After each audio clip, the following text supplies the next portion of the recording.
രാജകുമാരൻ്റെ വാക്ക് കേട്ട രാജകുമാരൻ ചോദിച്ചു, എൻ്റെ കൂടെ പോരണോ? അങ്ങനെ പോരാൻ ചാടി പുറപ്പെടുന്ന സമയമാണ് രാജകുമാരി രാജാവിൻ്റെ കൂടെ തൻ്റെ പ്രിയപ്പെട്ടവനെയും അവിടെ തനിച്ചാക്കിക്കൊണ്ട് പോകാൻ പുറപ്പെട്ട സമയം തൻ്റെ പ്രിയപ്പെട്ടവനോട് അവൾ പറയുകയാണ്, നന്നേ ചെറുപ്പത്തിൽ നിങ്ങളിൽ തന്നു എന്നെ, അന്ന് മുതൽക്ക് തന്നെ മാനസദിലില്ലായെനിക്ക് ഒന്നും, എങ്കിലും സ്വബിറത്ത ഈ കഴിഞ്ഞു ഇവളെ 5 വർഷം ഇനിയും കഴിയുവാൻ മനസ്സിലെന്നോദീവൾ തൊഴികളൊത്ത് കഴിഞ്ഞ് കൂടേണ്ടോളാണ് രാജ്ഞിയെന്നും മെടക്കുള്ളിലായി ജീവിച്ചിടേണ്ടോളാണ്. ഈ വിധം ഹൊസിയെല്ലാം വിട്ടങ്ങൻ കൂടെ പോരാൻ ഇല്ല ഒരുക്കം, ഒരു ചായയിൽ അങ്ങേ കൊപ്പം വാസിച്ചിടുവാൻ. ആ സമയത്ത് ഇവൾ പറയുകയാണ് തൻ്റെ പ്രിയപ്പെട്ടവനോട്, 5 വർഷം കൂടെ ജീവിച്ച തൻ്റെ പ്രിയപ്പെട്ടവനോട്, എൻ്റെ അമ്മയും ഇപ്പം നിങ്ങളെ നിക്കാഹ് ചെയ്തെന്ന സമയത്ത് തന്നെ ഇച്ചത് മനസ്സുണ്ടാകുന്നില്ല, ഇടങ്ങേറെ നിങ്ങളൊപ്പം ജീവിച്ചാൽ. ഇപ്പം എനിക്ക് പറ്റിയ മാപ്പിളയാണ് എത്തിക്കണം, ഞാൻ അതിൻ്റെ ഒപ്പം പോവുകയാണ്. ഇത്രയും കാലം ഞാൻ നിങ്ങളോടൊത്ത് സബൂറായി ജീവിച്ചതാണ് എന്ന് പറഞ്ഞ് മാത്രമല്ല, തോഴികളും മൂഞ്ഞാലക്കട്ടിലും അതും ഇതും എല്ലാ സൗകര്യങ്ങളുമുള്ള ഈ രാജകുമാരൻ്റെ കൂടെ പോകാൻ ഞാൻ ആഗ്രഹിക്കുകയാണ്. ഈ വിധം ഹൊസിയെല്ലാം വിട്ട് ഞാൻ കൂടെ പോരാൻ ഇല്ല ഒരുക്കം. മാത്രമല്ല, ചെറിയൊരു ചാളപ്പരയിൽ അന്തിയുറങ്ങാൻ ഇനി എന്നെ കിട്ടുകയില്ല. ഇങ്ങനെ പലതും പറഞ്ഞുകൊണ്ട് ഇരിക്കുന്ന സമയത്താണ് മറ്റൊരു സംഭവം നടക്കുകയാണ്. എന്തായിരുന്നു എന്ന് കവി തന്നെ പറയട്ടെ. ഈ വിധം ചൊന്നവൾ പോകാനോരുങ്ങുന്നേ, തരുണം ശൈഖൊന്ന് അണഞ്ഞിടുന്നേ, തർക്കം എന്തെന്നവരിലായി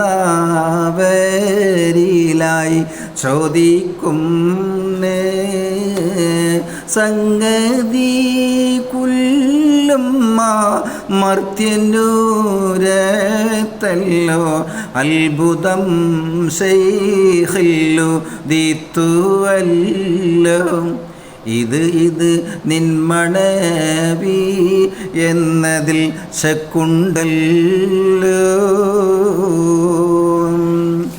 അങ്ങനെ പുതുമാരനും പുതുമണവാളനും, അതായത് പുതുമണവാളനും തൻ്റെ പ്രിയപ്പെട്ട പ്രിയതമയും തർക്കിച്ചു നിൽക്കുകയാണ്. പ്രിയതമ പറയുകയാണ്, എനിക്ക് പോകാൻ നല്ല എൻ്റെ പുതുമാരൻ, പുതിയൊരു പുതുമാരൻ ഇതാ വന്നിരിക്കുന്നു, നിന്നോടത്തുള്ള ജീവിതം ഞാൻ കഷ്ടപ്പെട്ട് സഹിച്ച് ജീവിച്ചതാണ് എന്നൊക്കെ അവൾ പറഞ്ഞ് രാജകുമാരനോടുകൂടെ പോകാൻ നിൽക്കുന്ന സമയത്താണ് അതുവഴി മറ്റൊരു ഷെയ്ഖ് വരുന്നു. മുമ്പ് റൂഹുല്ല ഈസാ നബി ആണെങ്കിൽ മറ്റൊരു ഷെയ്ഖ് അതുവഴി കടന്നു വന്നു.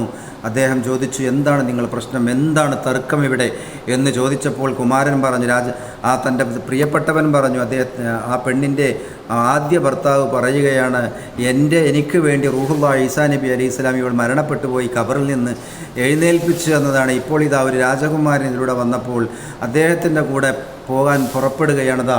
ഈ ഖബറാണ് അതിന് സാക്ഷി, ഈ ഖബറിൽ നിന്നാണ് അദ്ദേഹം ഈസാ നബി അലൈഹി സ്വലാം എനിക്ക് എഴുന്നേൽപ്പിച്ചു തന്നത് എന്ന് പറഞ്ഞപ്പോൾ ആ വന്ന ഷെയ്ഖ് പറഞ്ഞു, എന്നാൽ നിങ്ങൾ പറയുന്നതിൽ എനിക്കൊരു സംശയമുണ്ട്, കാരണം രാജകുമാരൻ്റെ ഭാര്യയാകാനാണ് സാധ്യത എന്ന് കളിയാക്കിക്കൊണ്ട് ആ ഷെയ്ഖ് പറഞ്ഞു.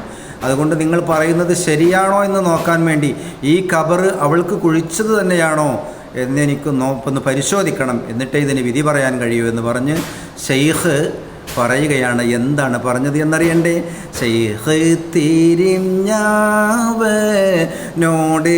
ഊരത്തല്ലോ, വാക്ക് മൂടിക്കൂ ഞാൻ നോക്കട്ടെ ചൊന്നല്ലോ, നാരിക്ക് തീർത്ത കൂഴിയൊന്ന് കാണട്ടെ, നീളമതൊക്കുമോ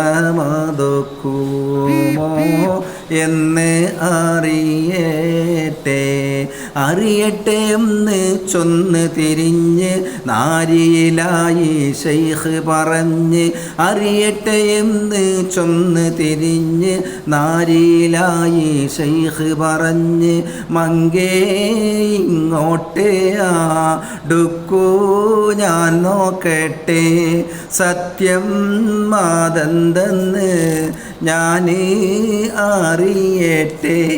ശൈഖ് തിരിഞ്ഞ് അവനോടുരത്തല്ലോ വാക്ക് മൂടിക്കൂ ഞാൻ നോക്കട്ടെ ചെന്നല്ലോ.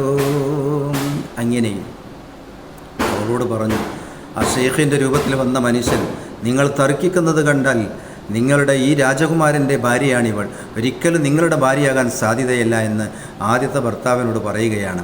മാത്രമല്ല ഈ ഖബർ അവൾക്ക് കുഴിച്ചതാണെന്ന് പറഞ്ഞപ്പോൾ, എന്നാൽ ആ ഖബർ അവൾക്ക് വേണ്ടി തയ്യാറാക്കിയതാണ് തന്നെയാണോ എന്ന് നോക്കട്ടെ, വീതിയും വണ്ണവുമൊക്കെ അവൾക്ക് പറ്റിയതാണെന്ന് നോക്കട്ടെ എന്ന് പറഞ്ഞ് അങ്ങനെ ഷെയ്ഖിൻ്റെ അനുവാദപ്രകാരം അവൾ ആ ഖബറിലേക്കൊന്ന് കിടക്കുകയാണ്. കാരണം ഇത് അവൾക്ക് വേണ്ടി കുഴിച്ചതാണോ എന്നെനിക്ക് സംശയമുണ്ട്, അതുകൊണ്ട് നോക്കാൻ വേണ്ടി.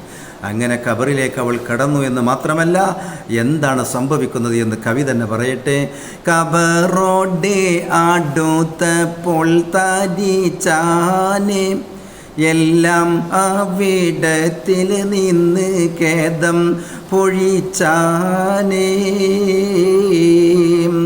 റഹീമിൻ കുതിറത്ത് നടന്നാനേ അവളെ കബറത പിടിച്ചത അണച്ചാനേ. ശൈഖുടന വിടുന്ന് മറഞ്ഞാനേ വഞ്ചിച്ചവർക്കുള്ള പ്രതിഫലം കൊടുത്താനേ. അങ്ങനെ ഷെയ്ഖ് പറഞ്ഞു, അവൾക്ക് ഒത്ത ഖബറാണോ, അവൾക്ക് വേണ്ടി കുഴിച്ചതാണോ എന്ന് നിങ്ങൾ പറയുന്നത് എനിക്ക് ബോധ്യമില്ല എന്ന് ആദ്യത്തെ ഭർത്താവിനോട് പറഞ്ഞു. അങ്ങനെ അവളെ അതിലൊന്ന് കിടത്തി നോക്കിയപ്പോൾ അത് അത്ഭുതം നടക്കുകയാണ്. വഞ്ചിച്ചതായിരിക്കുന്ന പെണ്ണിന് അള്ളാഹു ശിക്ഷ നൽകുന്നത് എങ്ങനെയാണ്? അവളത് ആ പഴയ പോലെ തന്നെ ഖബർ അവളെ മൂടിക്കളഞ്ഞു എന്ന് മാത്രമല്ല, ഇനി പുതിയതായി വന്ന രാജകുമാരന് പെണ്ണുമില്ല, ആദ്യത്തെ ആൾക്കും പെണ്ണില്ല. അങ്ങനെ ആകെ സ്വയിപ്പായി എന്ന് മാത്രമല്ല, ഇതാണ് സ്വന്തം ഭർത്താവിനെ പെണ്ണ് ചതിച്ചു. അപ്പോൾ ഇങ്ങനെ വഞ്ചിക്കുന്ന പെണ്ണുങ്ങളാണ് ഉമ്മ ലോകത്തുള്ളത്. അതുകൊണ്ട് എനിക്കൊരിക്കലും വിവാഹം വേണ്ട, നിങ്ങൾ എന്ത് പറഞ്ഞാലും ഞാൻ കല്യാണം കഴിക്കില്ല എന്ന് മഹമൂദ് തൻ്റെ ഉമ്മാനോട് പറഞ്ഞപ്പോൾ ഉമ്മ പറഞ്ഞു കൊടുക്കുകയാണ്, മോനെ എല്ലാ പെണ്ണുങ്ങളും എല്ലാ സ്ത്രീകളും എല്ലാ സഹോദരിമാരും അങ്ങനെയല്ല, നല്ല ആൾക്കാരും ഉണ്ട് എന്ന് പറഞ്ഞ് മഹാനായ അയ്യൂബ് നബി അലൈഹി സ്വലാത്തു വസ്സലാം 18 കൊല്ലക്കാലം വളരെ ബുദ്ധിമുട്ടിൽ രോഗത്തിൽ അകപ്പെട്ടിട്ടും ആ 3 ഭാര്യമാരാണ് അയ്യൂബ് നബി അലൈഹി സ്വലാമിനുണ്ടായിരുന്നത്. അവസാനം റഹ്മത്ത് ബീവി എന്ന് പറയുന്ന ഒരു ബീവിയാണ് അയ്യൂബ് നബി അലൈഹി സ്വലാമിനെ 18 കൊല്ലക്കാലം സംരക്ഷിച്ചത്. ആളുകളുടെ ആട്ടും കുത്തുമൊക്കെ കേട്ടുകൊണ്ട് അയ്യൂബ് നബി അലൈഹി സ്വലാം ചെല്ലുന്ന ഭാഗത്തെല്ലാം കുഷ്ഠരോഗമാണെന്ന് പറഞ്ഞ് ആട്ടി ഓടി പായിപ്പിച്ച് അങ്ങനെ 18 കൊല്ലം എല്ലാം സഹിച്ച അയ്യൂബ് നബി അലൈഹി സ്വലാമിനെ സംരക്ഷിച്ച പെണ്ണ് റഹ്മത്ത് ബീവിയും പെണ്ണ് തന്നെയാണ്. അപ്പം നല്ല പെണ്ണുങ്ങളും ഈ ലോകത്ത് ഉണ്ട് മകനെ എന്ന് പറഞ്ഞ് റഹ്മത്ത് ബീവിയുടെ അയ്യൂബ് നബി അലൈഹി സ്വലാമിൻ്റെ ഭാര്യയായ റഹ്മത്ത് ബീവിയുടെ ചരിത്രം ഉമ്മ പറഞ്ഞു കൊടുക്കുകയും അങ്ങനെ അദ്ദേഹം അത് വിവാഹം കഴിക്കുകയും ചെയ്തു. ഏതായാലും എൻ്റെ ഈ ചരിത്രകഥ തൽക്കാലം കഥ ഇവിടെ ചുരുക്കിടട്ടെ. പിഴവെല്ലാം റഹ്മാന് പൊറുത്തിടട്ടെ. ഇഹപര ജീവിതം ശോഭനമാക്ക്, ഇറയവനെ നീ കരുണ ചൊരിക്ക്, ഇൽമ് റാഹിമ് നൽകു ശരിക്ക്, ദീനിൻ്റെ ഖിദ്മത്തിലായുസ് നീട്ട്, കൽബിൻ്റെ ഹാലാലായ കൊതികളി വിട്ട്. തൽക്കാലം കഥ ഇവിടെ ചുരുക്കിടട്ടെ. പിഴവെല്ലാം റഹ്മാന് പൊറുത്തിടട്ടെ. വിരിയും മുമ്പേ കൊഴിഞ്ഞ പുഷ്പം എന്ന ഐതിഹാസികമായ ചരിത്രകഥക്ക് 3 എപ്പിസോഡുകളിലായി ഇവിടെ തിരശ്ശീല വീഴുകയാണ്, വീഴ്ത്തുകയാണ്.